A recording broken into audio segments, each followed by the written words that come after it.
بسم الله الرحمن الرحیم.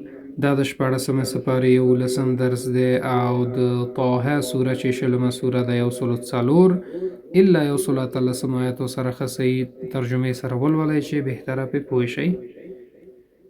اعوذ بالله من الشیطان الرجیم. امثالهم مفهوم دی چې ډیر مثالی د هغوی قاعا صفا مفهوم دی چې میدان هوار او خالی ولا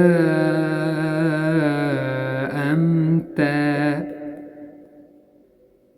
او نه لوړې ژورې الا همسا مگر که خار د قدمونو وعنتی مفهوم دی چې او مات شول ولا هضما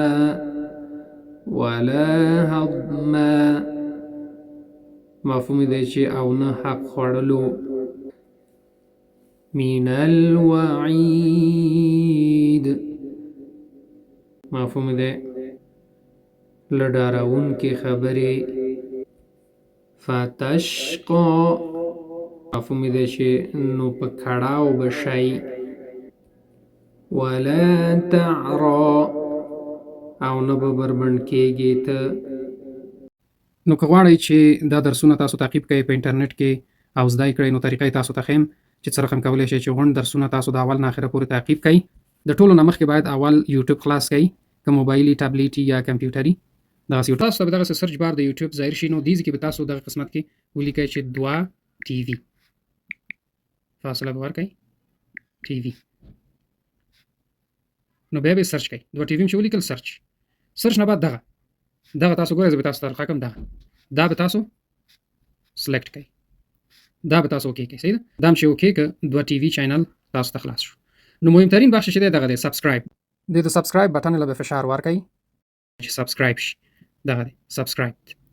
دا اوس سبسکرایب شو.